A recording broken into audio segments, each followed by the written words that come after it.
Bonjour à toutes et à tous et bienvenue sur NTD L'Actu, votre point sur l'info de ce vendredi 29 septembre. Mais permettez-moi tout d'abord de vous souhaiter une très bonne fête de la Lune. La fête de la Lune, ou fête de la mi-automne, est fêtée en Asie en mangeant des gâteaux de lune. Elle a tout d'abord été une fête agricole célébrant les récoltes. Elle a pris de l'importance ensuite lors de la dynastie Tang, où des rites ont eu lieu dans le palais impérial. Cette initiative est attribuée à l'empereur Tang Xuanzong, qui aurait visité en rêve le palais lunaire de la déesse Chang'e. Mais laissons là les gâteaux de lune et retournons à l'actualité en France avec la déclaration de Jacques Attali, défenseur de longue date de la mondialisation, qui a suscité la surprise lorsqu'il a déclaré que les frontières étaient essentielles pour l'Europe. Au-delà des questions économiques et commerciales, il a dénoncé l'idéologie ultralibérale qui a empêché l'Europe d'avoir une politique industrielle, la transformant en une passoire pour les investissements étrangers. Il a souligné les conséquences du sans-frontiérisme sur l'armée, l'industrie et l'immigration. Ce revirement suscitait à la fois de l'enthousiasme et des critiques. Et revenons maintenant sur la disparition de la jeune Lina, cette adolescente de 15 ans disparue depuis 5 jours dans le Bas-Rhin. Pour le moment, les recherches n'ont malheureusement rien donné. Sa mère, Fanny, a fait une déclaration devant les caméras, exprimant sa gratitude envers ceux qui ont été bienveillants, mais condamnant fermement ceux qui propagent de fausses rumeurs sur les réseaux sociaux. Elle demande de cesser d'émettre des hypothèses hasardeuses et de se baser uniquement sur les faits. Et l'ancien Premier ministre François Fillon a remporté une victoire devant le Conseil constitutionnel. François Fillon avait été condamné en première instance dans une affaire d'emploi fictif. Mais il a contesté la procédure et finalement obtenu gain de cause. Et le Français Sébastien Raoult, qui avait été extradé des États-Unis vers le Maroc en janvier, a plaidé coupable d'escroquerie informatique et d'usurpation d'identité aggravée. Il sera jugé le 11 janvier, il risque de passer plus de 20 ans en prison. Sébastien Raoult est poursuivi avec 2 autres ressortissants français pour avoir formé le groupe de hackers Shiny Hunters et piraté les données confidentielles de plus de 60 entreprises qu'ils revendaient ensuite sur le dark web. Et du côté des forces de l'ordre, la question de savoir si la police fait de la discrimination raciale est récurrente depuis quelques années. Anthony, qu'est-ce que vous pouvez nous dire sur cette question? Anthony, c'est à vous. Bonjour Rémi, merci. Le sujet que nous abordons aujourd'hui est historique. Il concerne l'examen par le Conseil d'État, c'est-à-dire la plus haute juridiction administrative française, de sa première action collective contre l'État. Ceci pour des allégations de profilage racial par la police. La lumière est ainsi jetée sur des enjeux sociétaux et des questions de discrimination, particulièrement vis-à-vis des jeunes hommes arabes et noirs. Le contexte est sans nul doute tendu. En effet, le gouvernement et la police subissent un examen minutieux suite à plusieurs incidents ayant marqué l'actualité récente, dont le décès de Naël, un adolescent d'origine nord-africaine abattu par un policier. Et à l'international, les Nations Unies nous pointent aussi du doigt et appellent à des réformes. Nous voilà donc face à une situation potentiellement historique. Si les plaignants obtiennent gain de cause, il se pourrait bien que cela ouvre la voie à des contestations juridiques de grande ampleur. Voici les détails. Le Conseil d'État examine aujourd'hui sa première action collective contre l'État. L'action allègue le profilage racial par la police. 6 organisations de défense des droits de l'homme, dont Amnesty, Human Rights Watch et l'Open Society Justice Initiative, affirment que la police pratique une discrimination systématique, en particulier à l'encontre des jeunes hommes arabes et noirs, lorsqu'elle décide des personnes à interpeller lors de ses patrouilles de routine. L'affaire, étayée par les déclarations de 40 victimes et de policiers, demande au Conseil d'État d'exiger des réformes concrètes de la part du gouvernement, notamment en limitant les pouvoirs de la police en matière de contrôle d'identité et en rendant obligatoire la tenue d'un registre des contrôles.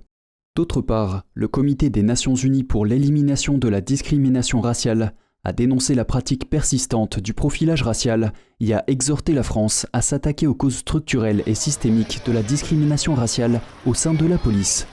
Le ministère de l'Intérieur n'a pas répondu à une demande de commentaire, mais a déjà déclaré que le profilage ethnique par les forces de l'ordre est interdit et que le racisme dans la police n'est pas systémique.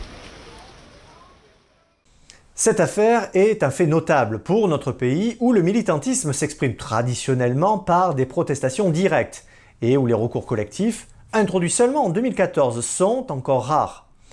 À titre informatif, depuis 2016, la France a concédé des dommages et intérêts dans 3 affaires jugées discriminatoires. Il est néanmoins crucial de noter que la présente action en justice ne cherche pas une compensation monétaire, mais plutôt à mettre en lumière des affaires d'une importance remarquable. En effet, depuis 2014, les organisations peuvent intenter des actions en justice au nom d'un groupe lésé, bien que ces tentatives échouent souvent. Mais les législateurs, quant à eux, sont en pleine réflexion sur les moyens de faciliter ces démarches. Mais revenons-en à notre affaire. Un jugement sera rendu dans les semaines à venir. Et qui sait, peut-être assisterons-nous à l'écriture d'un nouveau chapitre de l'histoire juridique française. Restez branchés. Rémi, c'est tout pour moi. Merci Anthony, et passons maintenant directement à l'international avec la République séparatiste autoproclamée du Haut-Karabakh qui a annoncé sa dissolution au 1er janvier 2024 suite à l'offensive menée par l'Azerbaïdjan dans la région. André Manoukian, un auteur-compositeur d'origine arménienne, a fait part de sa déception envers ceux qui refusent de reconnaître le génocide de 1915. Il souligne également les actes hostiles perpétrés par les Azéris, tels que la destruction d'églises et la profanation de cimetières. Il critique également les rencontres cordiales entre responsables européens et le dictateur azerbaïdjanais Aliyev dans le seul but d'obtenir des intérêts économiques. Il revendique la nécessité d'une force internationale pour protéger l'Arménie et empêcher un autre génocide. Et au Burkina Faso, une tentative de coup d'État a été déjouée, c'est ce qu'a affirmé le gouvernement dans un communiqué.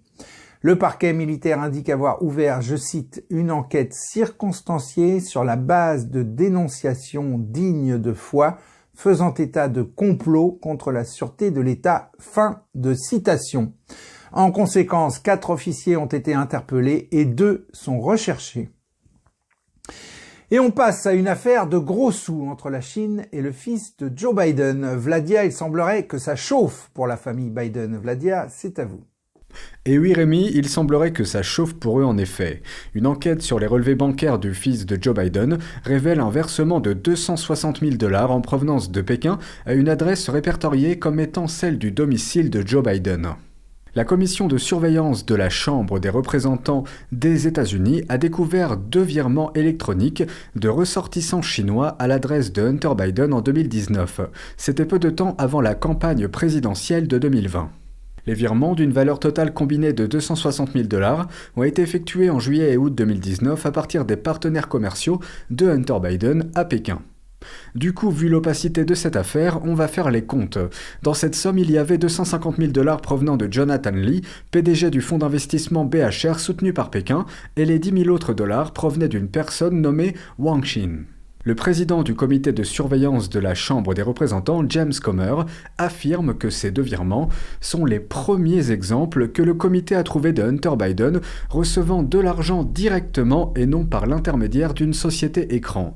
Donc là, c'est compliqué. Le peuple américain attend des explications. Et moi aussi d'ailleurs. Comer estime qu'il s'agit d'un abus de fonction publique à des fins lucratives et d'une menace pour la sécurité nationale. Venant du fils du président des États-Unis, rendez-vous compte. Joe Biden a quant à lui nié à plusieurs reprises avoir discuté d'affaires avec son fils et a refusé de commenter l'enquête. Et cette affaire est loin d'être terminée. La famille Biden est puissante mais pas invincible. De nouvelles informations sur les affaires de Hunter Biden ont déjà été publiées à l'heure où je vous parle. On aura l'occasion d'y revenir. Rémi, c'est tout pour moi. Merci à tous. Merci Vladia, et si la note risque d'être salée pour la famille Biden, elle ne l'est pas moins pour la fin de notre édition. Vous allez voir, puisqu'on se tourne vers une mine de sel en Autriche. une mine de sel vieille de 7000 ans qui a abrité pendant des millénaires un homme momifié. Ses vêtements, sa peau et ses cheveux étaient étonnamment préservés grâce au sel. Le musée d'histoire naturelle de Vienne rapporte que l'homme est décédé vers 350 avant Jésus-Christ, mais la mine réserve bien d'autres surprises. Les touristes peuvent la visiter en empruntant un escalator, un chemin de fer et un toboggan en bois de 64 mètres. Cela permet aux visiteurs de découvrir l'importance du sel au cours de l'histoire. La mine abrite également le plus ancien escalier d'Europe datant de l'âge du bronze, il y a plus de 3000 ans. L'UNESCO a déclaré Hallstatt patrimoine mondial culturel et naturel. Et voilà, c'est la fin de cette édition. Merci à toutes et à tous de l'avoir suivi. Pensez bien à cliquer pour vous abonner, à liker la vidéo. Moi, je vous dis à demain 13 h pour une nouvelle édition de NTD l'Actu. Et en attendant, portez-vous bien, aidez-vous les uns les autres et bonne fête de la Lune!